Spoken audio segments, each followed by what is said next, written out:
Ibu saudara, ya kita akan mendengar firman Tuhan. Mari kita membuka Markus 9. Markus 9 ayat 14. Markus 9 ayat 14 sampai ayat yang ke-29. Markus 9 ayat 14 sampai ayat yang 29. Suatu teks yang kelihatannya agak panjang Bapak Ibu, tapi kita perlu membaca ini keseluruhan karena supaya kita bisa menikmati alur ceritanya dan kita boleh memahami maksudnya. Markus 9 ayat 14 sampai 29. Kita akan baca ini berganti-gantian. Saya akan bacakan ayat yang 14, nanti Bapak Ibu Saudara baca 15, seterusnya begitu sampai ayat yang 29. Demikian firman Tuhan, Markus 9 ayat 14 sampai 29. LI memberi judul perikop, Yesus mengusir roh dari seorang anak yang bisu. Ketika Yesus, Petrus, Yakobus dan Yohanes kembali pada murid-murid lain, mereka melihat orang banyak mengerumuni murid-murid itu dan beberapa ahli Taurat sedang mempersoalkan sesuatu dengan mereka.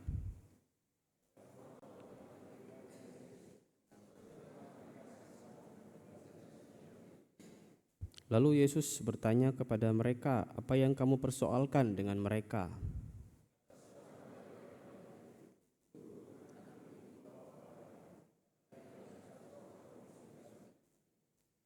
Dan setiap kali roh itu menyerang dia, roh itu membantingkannya ke tanah, lalu mulutnya berbusa, giginya berkertakan, dan tubuhnya menjadi kejang. Aku sudah meminta kepada murid-muridmu supaya mereka mengusir roh itu, tapi mereka tidak dapat.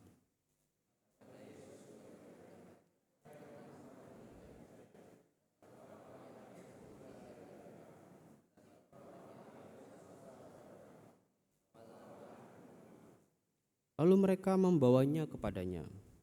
Waktu roh itu melihat Yesus, anak itu segera digoncang-goncangnya, dan anak itu terpelanting ke tanah dan terguling-guling, sedang mulutnya berbusa.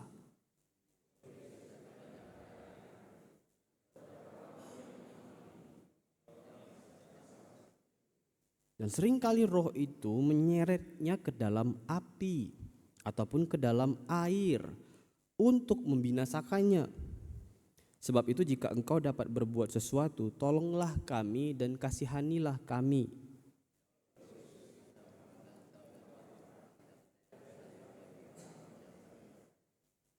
Segera ayah anak itu berteriak, "Aku percaya, tolonglah aku yang tidak percaya ini."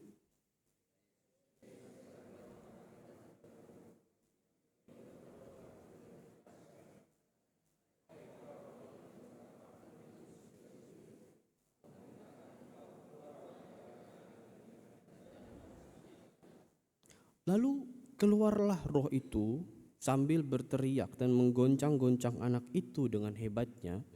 Anak itu kelihatannya seperti orang mati, sehingga banyak orang yang berkata, "Ia sudah mati."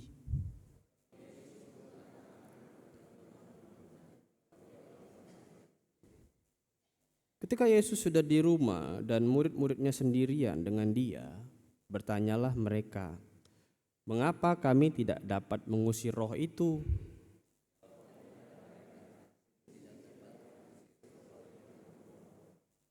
Amin Bapak Ibu Saudara, sejauh itu pembacaan firman Tuhan, berbahagialah kita yang bukan cuma membaca dan bukan cuma merenungkannya, tapi mau jadi para pelaku firman. Dan pada pagi hari ini kita akan bersama-sama merenungkan firman Tuhan yang diambil dari Markus 9 tadi. Kita akan melihat bagaimana alur itu menolong kita untuk memahami pesan firman yang mau kita sama-sama pahami hari ini, yaitu tentang kuasa Yesus dan kebergantungan murid. Kuasa Yesus dan kebergantungan murid. Jadi Bapak Ibu Saudara, waktu itu Yesus baru turun dari gunung tuh. Jadi waktu itu Yesus sama murid-muridnya habis hiking gitu ya ceritanya. Dan ada peristiwanya itu Bapak Ibu Saudara, itu adalah kalau dalam istilah teologinya peristiwa transfigurasi, di mana Murid-murid melihat di situ selain Yesus, di situ ada dua sosok tokoh Alkitab besar gitu ya, yaitu Musa dan Elia. Jadi hari itu murid-murid seperti Petrus, Yakobus dan Yohanes itu ceritanya waktu kita lihat bagian ini, itu mereka lagi holy-holinya istilahnya gitu ya kalau zaman sekarang. Mereka lagi spiritnya itu menggebu-gebu. Habis lihat Musa dan Elia, Bapak Ibu Saudara. Musa dan Elia, tokoh besar di Israel. Itu ibaratkan mungkin kita melihat tokoh besar yang kita kagumi, tokoh rohani, tokoh spiritual yang kita kagumi berdiri di depan kita. Wah, kita akan merasa kagum sekali, senang sekali akhirnya bisa muka dengan muka bertemu gitu ya. Selama ini cuma dengar dari cerita nenek moyang mereka, tapi kemudian hari itu mereka bisa melihat tuh.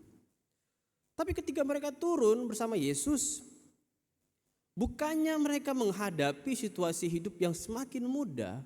Tadi kita perhatikan bahwa waktu mereka turun, mereka melihat yang namanya kekacauan. Waktu mereka turun, mereka melihat sesuatu situasi yang begitu runyam, begitu berat gitu. Dan saya melihat ini sebagai suatu situasi yang namanya situasi kebuntuan. Bukannya mereka makin hidupnya tenang habis ketemu Musa dan Elia, tapi hidupnya makin ribet, ketemu masalah. Masalahnya nggak mudah pula. Masalahnya tadi apa? Masalahnya tadi ada anak yang kelihatannya kerasukan roh tuh, ada penyakit yang dihadapi gitu ya. Dan nggak ada yang bisa sembuhin dia. Ada kebuntuan yang dihadapi. Kebuntuan yang diakibatkan karena nggak ada satu hal pun, satu orang pun yang bisa kasih solusi atas penderitaan anak tadi. Jadi Bapak Ibu Saudara, waktu Yesus tiba, di situ ada kerumunan. Bahkan ada tokoh-tokoh agama yang harusnya bisa nolong, bisa nenangin, malah buat situasi makin ribet. Siapakah mereka itu? Mereka adalah para ahli Taurat. Bukannya nolongin situasi gitu, ini lagi kacau nih, hektik, kita bayangin ya, itu anak barangkali hari itu udah gelepar-gelepar, menderita, kesakitan. Terus murid-murid juga bingung, ini kok kita udah berdoa, kita udah minta tolong gitu ya, kita udah menjerit, kita udah pakai segala cara, barangkali murid berpikir begitu. Tapi ini anak gak sembuh-sembuh. Terus dari situ kita bayangin ya, ada ahli Taurat ngeliatin dari jauh dengan pakaiannya yang keren, yang bergengsi itu kan. Katanya berkuasa, mana? Gitu Bapak Ibu, kita bayangin situasi itu. Jadi bukannya setelah ketemu Musa dan Elia mereka itu kemudian makin dihargai di antara masyarakat, tapi justru mereka mendapat kebuntuan yang makin membuat mereka gelisah. Jadi mereka dapat PR yang lebih sulit, yaitu mengusir roh jahat yang kelihatannya susah diusir hari itu. Anak itu menderita, ayahnya gelisah, murid-murid yang seharusnya menolong gak bisa menolong. Para ahli Taurat yang harusnya menenangkan situasi malah buat ribet, malah buat situasi runyam. Oh saudara, mari kita perhatikan hal ini. Sesuatu situasi yang begitu menyesakkan. Kita melihat bagaimana kegagalan ada, kerunyaman ada, bahkan keputusasaan pun terasa banget di cerita itu. Kita tahu gitu ya, di tengah kondisi kayak gitu, kira-kira si ayah butuh nasihat atau butuh bantuan Bapak Ibu? Dalam kondisi kayak gitu dia butuhnya nasihat? Ya, enggak Bapak Ibu. Kita nasihatin dia pun bagaimanapun enggak bisa. Dia butuh bantuan karena dia lagi buntu. Maka dari itu keberadaan ahli Taurat mungkin yang sok-sokan ngomong nasihati si bapak dan kemudian negur si murid, itu gak penting buat si ahli Taurat, buat si bapak, buat si ayah. Karena yang dia butuhkan ini anaknya sembuh. Dan apapun caranya, aku mau gitu kan. Apapun caranya kalau udah namanya buntu ya Bapak Ibu Saudara, dijabani kan. Seringkali kayak gitu kita manusia juga. Kita tahu ada saatnya kita itu nggak butuh nasihat lagi, yang kita tuh butuh pertolongan nyata. Ada saat ketika orang-orang sekeliling kita nggak bisa bantu lagi, yang kita butuh tapi bantuan yang nyata juga tuh. Ada saatnya kita merasa sendirian, dan walaupun kita dikelilingi orang banyak, tapi orang-orang banyak itu kayak nggak bisa ngasih apapun untuk menolong masalah kita. Dan di saat itu kita buntu, mata gelap, pikirannya mungkin pun makin gelap. Akhirnya keputusannya biasanya apa Bapak Ibu yang dihasilkan kalau udah buntu begitu? Apa aja jadi Pak. Itu kan? Apa aja jadi Pak. Nyembah yang lain-lain juga jadi Pak. Buat kriminal juga jadi Pak. Kebuntuan itu mengakibatkan orang gak bisa berpikir jernih lagi tentang apa yang benar. Ada saat-saat masalah itu membuat hati kita terasa buntu, dan itu makin dipertegas kalau masalahnya berjalan lama. Kalau misalnya masalahnya cuma sebulan, ya nggak masalah barangkali. Kalau masalahnya baru 1 hari, ya nggak masalah barangkali, kita masih bisa berharap. Tapi kalau yang kayak dicerita ini dari kecil tuh anak udah ngalami penderitaan kayak tadi, wajar nggak bapaknya mengalami kebuntuan berpikir? Mungkin nggak bapaknya pun jadi mau ngelakuin apa aja, bahkan dosa pun jadi buat anaknya sembuh. Bapak Ibu Saudara, kita perhatikan ini. Jadi waktu mereka turun melihat situasi itu, Yesus dan murid-murid, mereka melihat situasi yang begitu berat, situasi yang begitu genting. Iman seseorang tuh, tindakan si bapak itu tinggal tunggu waktu nih, dia mau ngambil keputusan yang benar atau enggak. Genting sekali situasinya. Dan kemudian kalau kita baca bagian ini pelan-pelan lagi, ada satu hal yang mengejutkan. Waktu kita baca, di situ kan Yesus nggak langsung tolong murid, nggak langsung tolong anak itu, nggak langsung tolong juga para murid kan. Yesus masih nontonin, liatin tuh, sambil nanya-nanya ya, ada apa ini gitu kan. Dia nggak langsung, ada rame-rame nih keributan, terus kemudian dia langsung melakukan mukjizatnya, enggak.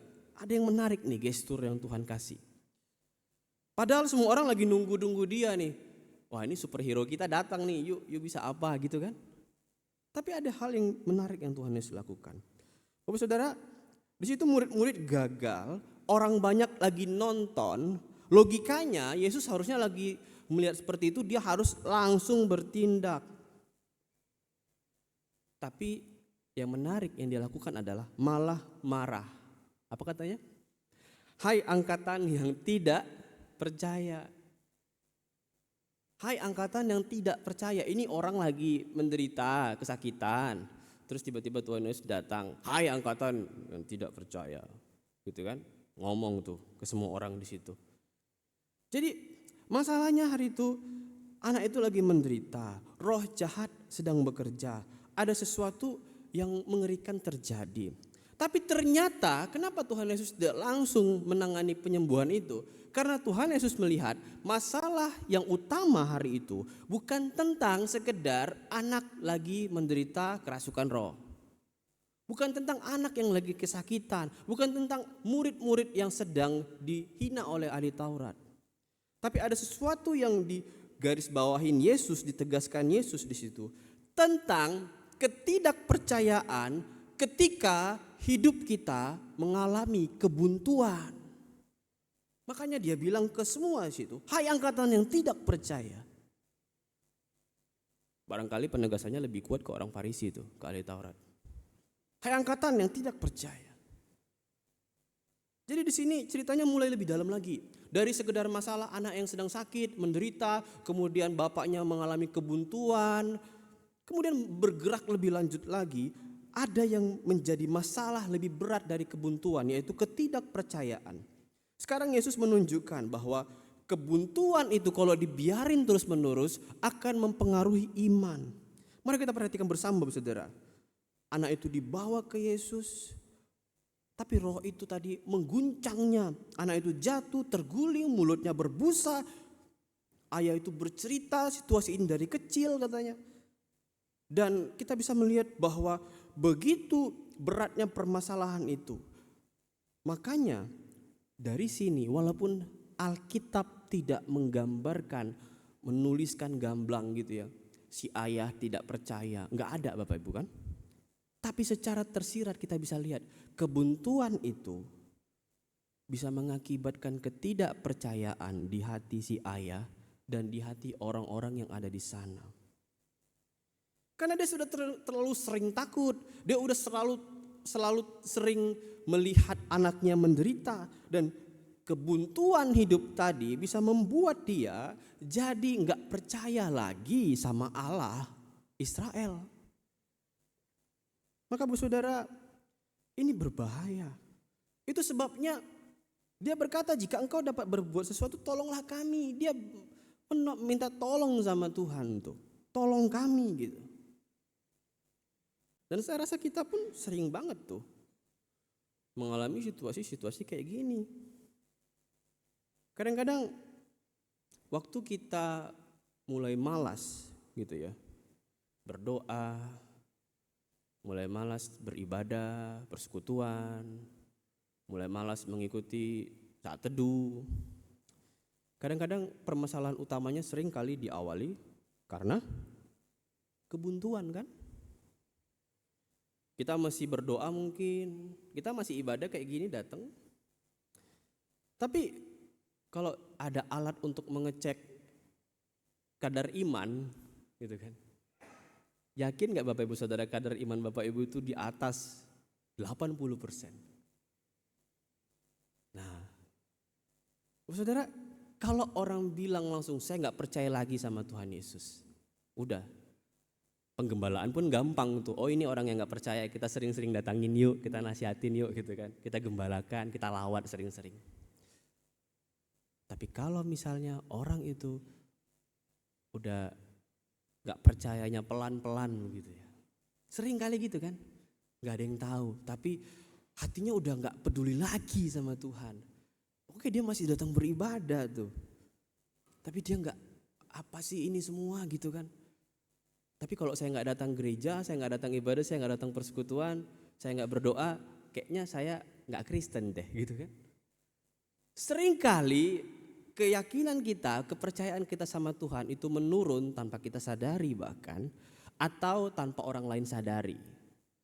Jarang kita terus terang tentang itu. Kadang begitulah caranya kadang ketidakpercayaan itu terjadi. Dari masalah berat datang, lama-lama kita mulai berkata, Tuhan masih peduli sama saya enggak? Itu udah mulai itu. Tuhan masih lihat saya enggak? Masih ada enggak saya buat Tuhan? Tuhan masih peduli, masih tolong saya enggak? Itu udah tanda-tanda kebuntuan terjadi di hati kita. Dan kalau kita enggak segera benahi Bapak Ibu Saudara, kita bisa saja mengalami yang namanya ketidakpercayaan, dari kebuntuan menjadi tidak percaya lagi sama Tuhan. Saudara, Yesus menangkap itu. Yesus tahu itu. Makanya dia bilang, hai kalian angkatan yang tidak percaya. Dan di situ kita bisa lihat bahwa persoalannya bukan tentang Yesus bisa tolong mereka enggak. Waktu si ayah tadi ngomong, tolong kami Tuhan Yesus. Pertanyaannya Bapak Ibu Saudara, emang Yesus gak bisa tolong? Bukankah Yesus sudah berkali-kali nyembuhin orang? Penyakit kayak gitu barangkali udah yang kesekian kali dilihat Yesus. Udah biasa buat Yesus nyembuhin orang waktu itu. Tapi persoalannya bukan Yesus gak bisa tolong tuh. Masalahnya adalah yang digaris bawahin Yesus di situ adalah bagaimana keberadaan hatimu. Benarkah engkau percaya?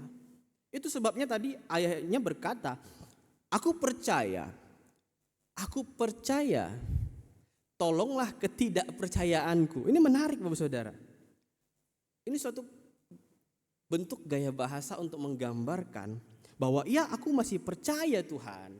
Ya aku percaya sama Allah Israel, aku masih percaya sama kuasa Tuhan. Aku masih percaya ada Tuhan di dunia ini. Tapi saya mesti sadar, saya ngaku di hadapanmu gitu ya, bahwa bagian hati saya ada yang goyah karena anak saya nggak sembuh-sembuh. Barangkali waktu dia ngeliat anaknya kejang-kejang, gak menutup kemungkinan dia rajin datang beribadah supaya anaknya sembuh. Supaya sembuh. Tapi dia melihat kok gak sembuh-sembuh. Itu kenapa aku percaya, tolonglah ketidakpercayaanku. Dia bergumul dengan kepercayaannya. Ada bagian hatinya yang bergumul untuk tetap berharap karena dia udah terlalu lama menderita melihat anaknya seperti itu. Ini adalah iman yang jujur Bapak Ibu Saudara. Dia mau percaya, dia tahu ada Tuhan. Tapi dia juga terus terang, aku gak sehebat itu Tuhan untuk percaya padamu. Maka tolong aku. Jadi iman yang dihargai Yesus di dalam Alkitab seringkali bukan iman yang di depan kelihatannya keren. Kayak misalnya gak ada masalah dalam hidupnya. Kalau misalnya sharing-sharing mungkin gak mau terus terang tentang pergumulannya. Bukan itu. Iman yang disoroti Yesus di sini, iman yang terus terang. Iman yang benar-benar sadar bahwa untuk percaya itu butuh bantuan siapa Bapak Ibu? Yesus. Bukan dengan kekuatan sendiri itu. Bukan iman yang aku baik-baik aja kok. Aku hebat. Aku gak punya masalah tentang hubunganku sama Tuhan. Atau barangkali aku gak perlu Tuhan. Itu lebih berbahaya Bapak Ibu Saudara. Iman yang kelihatannya keren kayak tadi itu seringkali disimbolkan di dalam penggambaran ahli Taurat. Mereka menunjukkan bahwa mereka udah paling jago, udah paling kenal Tuhan, yang lain kurang kenal sama Tuhan. Mari kita melihat hal ini Bapak Ibu Saudara. Perenungan ini menolong kita juga tuh untuk kita tuh datang ke Tuhan, kita datanglah dengan kejujuran. Datanglah dengan kesadaran bahwa Tuhan itu ada dan Dia masih bisa tolong aku karena cuma Dia yang bisa tolong aku, begitu Bapak Ibu. Tuhan, aku percaya, tapi hatiku gampang gelisah karena masalah yang membuatku buntu. Sehingga kita akan jauh lebih semangat datang ke Tuhan bukan karena formalitas belaka, tapi karena kita sadar betul bahwa untuk percaya pun butuh Tuhan. Apalagi di dalam pergumulan kita tentang harapan-harapan akan jawaban doa. Di situ kita pun butuh Tuhan. Kita melihat bahwa kebuntuan dalam masalah itu bisa membuat kita jadi gak percaya. Jadi jangan pernah sepelekan masalah Anda Bapak Ibu. Sekecil apapun, ketika kita biarkan itu tanpa Tuhan, bisa saja itu kemudian seperti bola salju yang membesar dan membuat kita jadi gak percaya lagi sama Tuhan. Tapi di sini kita bisa melihat Tuhan Yesus membuka dirinya, datang dengan kejujuran. Ada masalah apapun, besar atau kecil, jangan biarkan itu menggulung dan kemudian membuat kita buntu, akhirnya kita gak percaya lagi sama Tuhan. Jadi ini yang menarik yang perlu kita lihat. Cara Tuhan menolong hari itu bukan dengan langsung mengubah situasi jadi selesai itu masalah. Tapi cara Tuhan menolong adalah seringkali dengan menyingkap siapa kita. Itu dulu Bapak Ibu. Percaya gak kita sama Dia? Cek kadar iman kita. Supaya kita itu waktu berdiri meminta tolong sama Tuhan, itu gak kayak orang lagi nyuruh-nyuruh gitu Bapak Ibu. Tapi kita berdiri dengan kesadaran bahwa aku gak bisa apa-apa tanpa Tuhan. Aku harus bergantung sama Dia. Kemudian Bapak Ibu Saudara, cerita ini berlanjut. Ketika ayah itu mengaku bahwa imannya masih lemah. Oke, aku mau percaya, tapi untuk percaya pun aku butuh bantuanmu Tuhan. Dan setelah itu semua mata tertuju kepada Yesus. Karena Yesus melihat betul orang ini percaya, tapi dia butuh dibantu. Kemudian Yesus bertindak di situ, dia bergerak Markus mencatat di sini, menuliskan bahwa Yesus melihat orang banyak itu makin berkerumun dan ia segera menghardik roh jahat itu. Suasananya makin ramai, kita bisa lihat ya, bayangin di depan kita ada mukjizat, ada keajaiban dari orang yang udah sakit dari kecil, tiba-tiba sembuh gitu kan. Wah, itu sesuatu yang luar biasa. Tapi ada yang menarik tuh. Oke, rohnya keluar, kuasa itu keluar. Tapi apa yang terjadi? Apakah anak itu langsung sembuh? Apakah anak itu langsung bisa hidup normal lagi, Bapak Ibu Saudara? Waktu tadi kita baca, Markus menambahkan bahwa orang banyak itu melihat anak itu sudah mati. Jadi waktu roh itu keluar, bayangin ya Bapak Ibu, dari kecil gitu ya, kelihatannya dia dikuasai roh itu, dan kemudian roh itu pergi darinya, itu seperti ikut sampai nyawa-nyawanya gitu, ketarik gitu oleh roh itu, seolah-olah seperti itu. Sehingga gestur yang ditunjukkan anak itu seperti manusia yang memang gak berdaya lagi. Ia sudah mati katanya. Ia sudah mati. Itu kalimat memang pendek sekali di situ, tapi ada sesuatu yang menarik di situ, bahwa waktu sang ayah percaya sama Yesus, malah anaknya mati. Gitu kan Bapak Ibu? Bukannya anaknya langsung segar bugar, bahkan mungkin harapannya habis dikasih mukjizat sama Tuhan Yesus, makin pinter jadi hamba Tuhan gitu kali ya. Malah mati Bapak Ibu Saudara. Jadi kita bisa melihat hal ini bahwa untuk sesaat, segala sesuatu yang terlihat, kadang-kadang waktu kita minta tolong sama Tuhan, jangan harap semuanya langsung jadi makin baik. Siap gak kita kalau memang Tuhan kasih respon itu situasinya jadi makin buruk? Bukankah itu pun adalah karya Tuhan? Dan setelah tadi si ayah datang, dia lihat begitu ya, anaknya gak bergerak lagi, kita bisa membayangkan betapa hancurnya hati si ayah itu. Saya kira banyak di antara kita juga begitu Bapak Saudara, ngerasakan itu. Ada masa ketika kita udah datang ke Tuhan, kita berdoa sama Tuhan, kita menangis, kita menyerahkan pergumulan kita. Tapi yang kita lihat itu bukan malah penyelesaian. Justru kadang-kadang yang kita lihat masalahnya makin berat. Kita invest waktu, barangkali ada masalah pergumulan yang kita jalani, dan kita invest waktu untuk ikut seminar teologi ABCD, kita ikut kegiatan persekutuan ABCD, rajin tuh karena ada yang memang kita lagi gumuli. Tapi bukannya masalahnya selesai, malah makin runyam. Gitu kan Bapak Saudara? Di titik itu seringkali orang akan mulai bertanya gini, Tuhan, kau benar-benar bekerja enggak sih? Ya kan? Tuhan, kau benar-benar bekerja enggak sih? Dan ini menariknya cerita ini. Jadi penulis kitab Markus ini gak menutup kisah ini dengan langsung tuh anak itu sembuh, hidup normal. Tapi ada yang menarik di situ. Dia membawa kita untuk memahami bahwa karya Yesus itu memang gak selalu mulus cara kerjanya. Sabar Bapak Ibu. Banyak orang yang udah mulai menyimpulkan aja gitu ya. Kalau udah ada satu kejadian dalam hidupnya, setelah dia berdoa ada satu peristiwa, oh ini jawaban Tuhan. Langsung suka nyimpulin itu. Ini jawaban Tuhan. Bahkan kadang-kadang hal yang baik pun dia simpulkan itu jawaban Tuhan. Tapi kalau hal buruk bukan jawaban Tuhan, Tuhan diem katanya.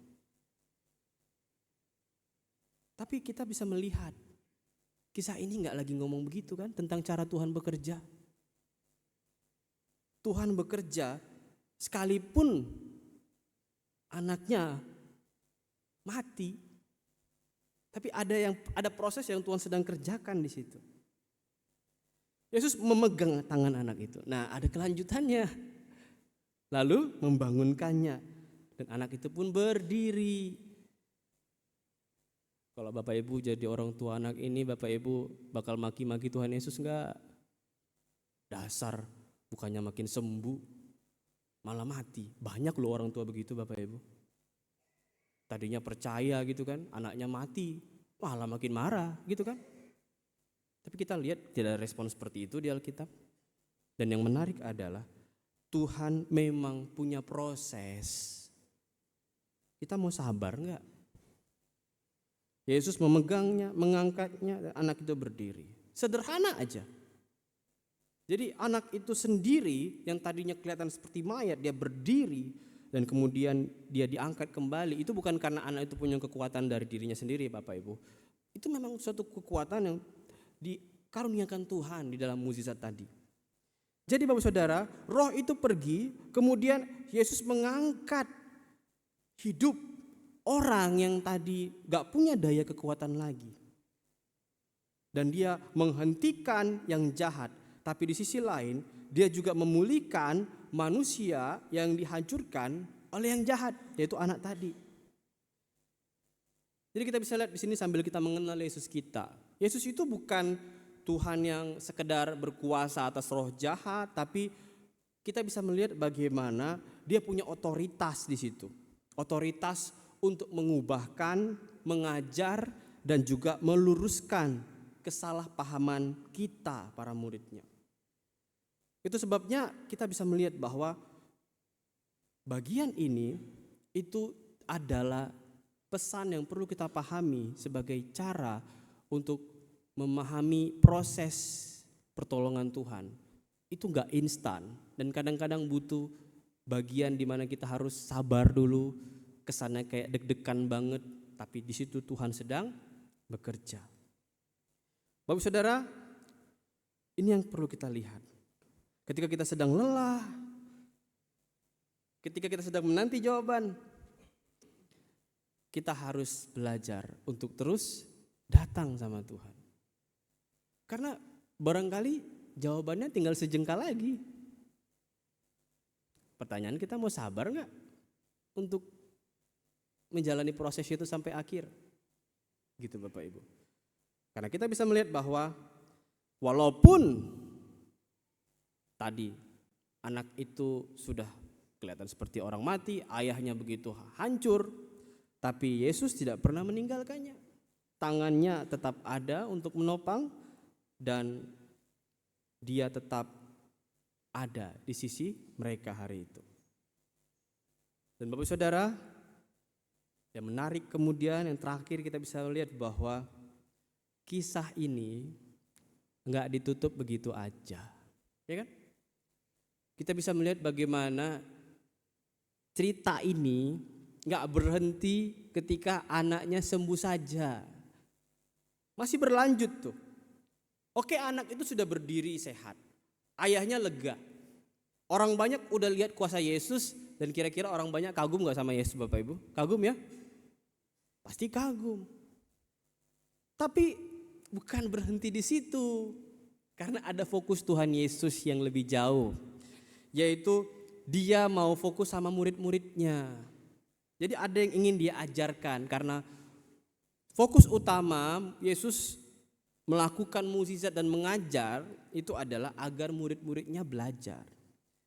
Jadi masalahnya hari itu sebenarnya belum sepenuhnya selesai. Ada masalah yang sedang dikomunikasikan lagi itu. Apa itu? Waktu itu murid-murid nanya, waktu di ruangan sepi ketika mereka lagi ngumpul, murid-murid nanya, Tuhan Yesus, kok kami nggak bisa usir setan ya waktu itu? Kok kami nggak bisa usir ya katanya? Nah, ini bukan sekedar orang lagi penasaran Bapak Ibu Saudara.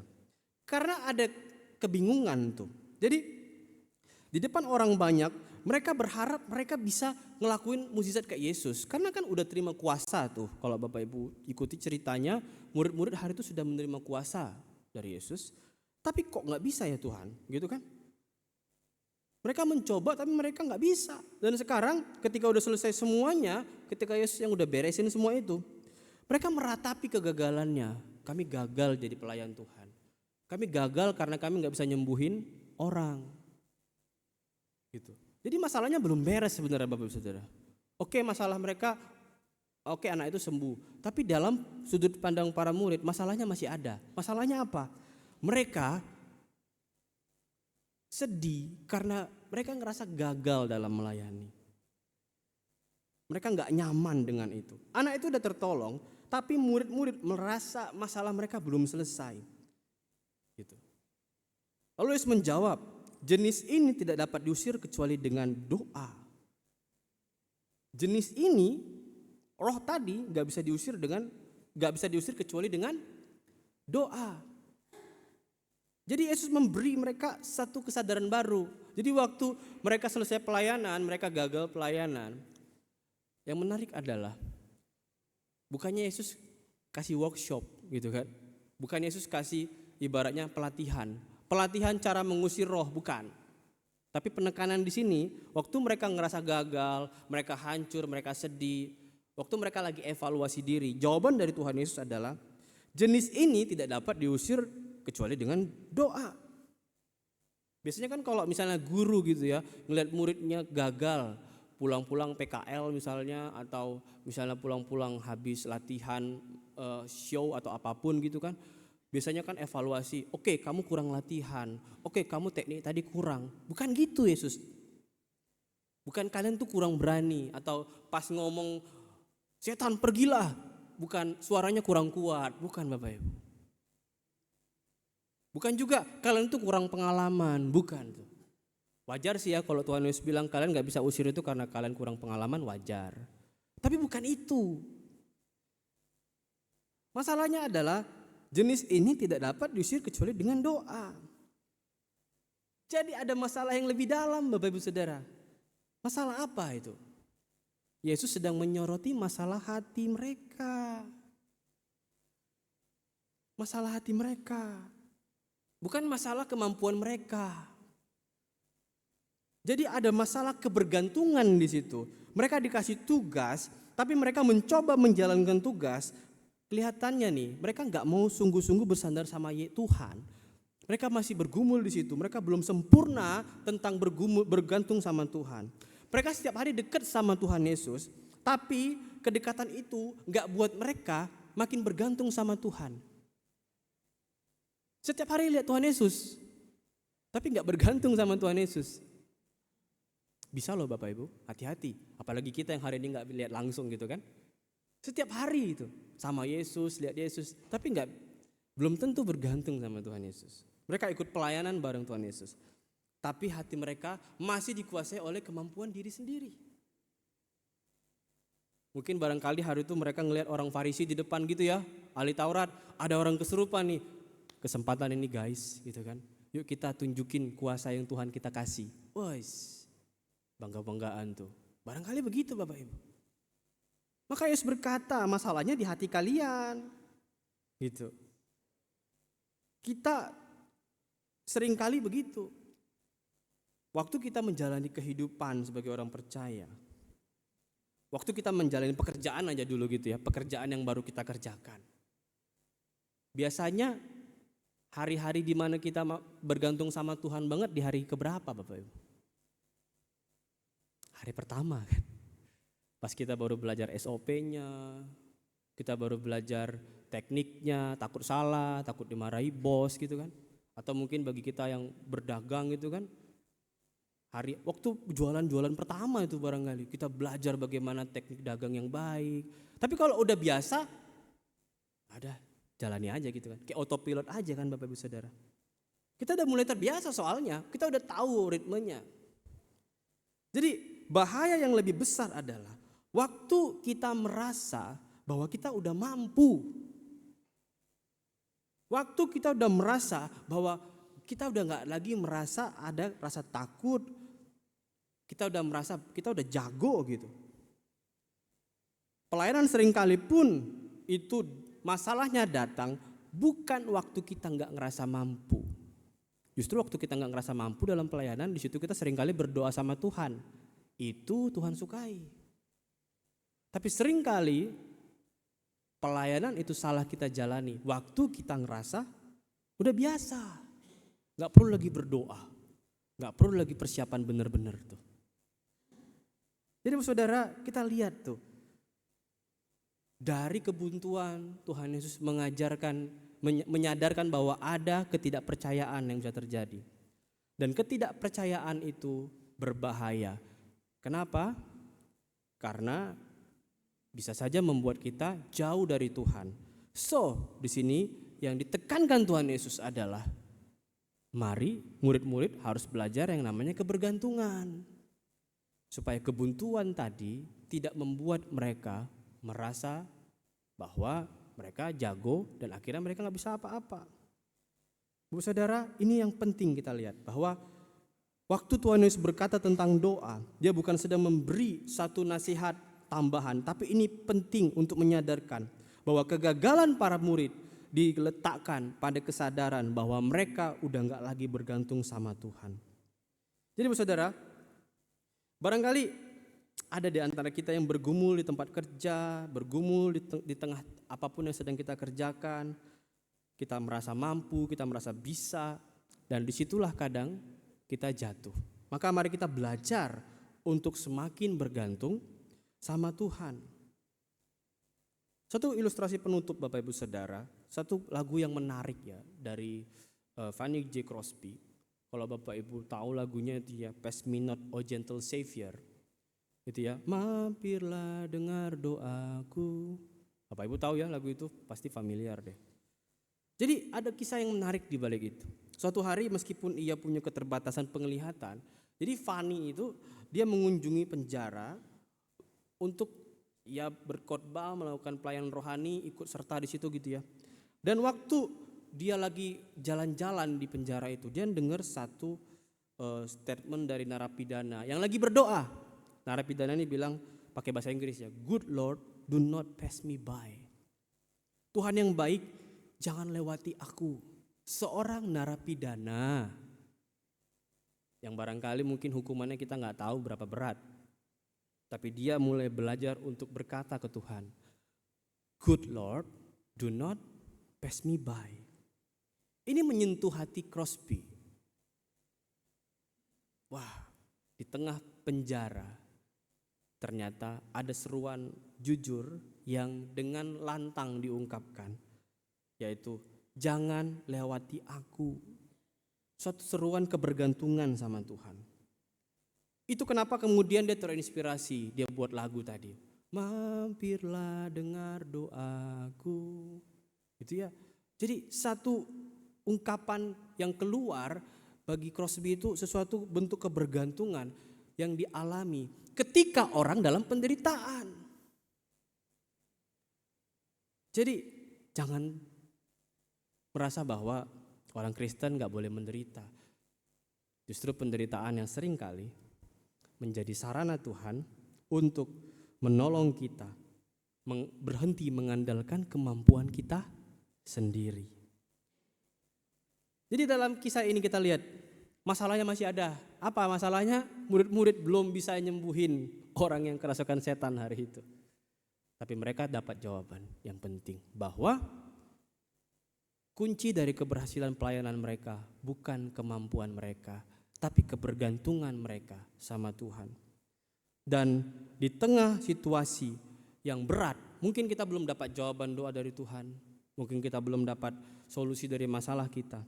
Tapi kadang-kadang Tuhan bisa pakai situasi kayak gitu untuk menolong kita bersabar lebih lama lagi supaya kita belajar mengandalkan kemampuan kita sendiri. Maka firman Tuhan hari ini kiranya memimpin kita kepada pertanyaan yang perlu kita bawa pulang seminggu ini untuk kita renungkan. Di dalam pelayanan saya, di dalam keluarga saya, di dalam perjuangan iman saya, apa yang menjadi sandaran saya? Saya lagi bertahan pakai apa? Pakai uang saya? Pakai kenalan saya? Pakai kekuatan saya? Atau pakai Tuhan Yesus saya? Pakai apa Bapak Ibu? Jawab diri sendiri. Kadar iman kita ditentukan dari kesungguhan kita menjawab pertanyaan tadi di hadapan Tuhan. Tuhan tahu jawabannya apa. Karena pada akhirnya murid yang benar adalah murid yang tahu. Tanpa Tuhan dia gak bisa jalankan apapun. Amin Bapak Ibu. Mari kita berdoa.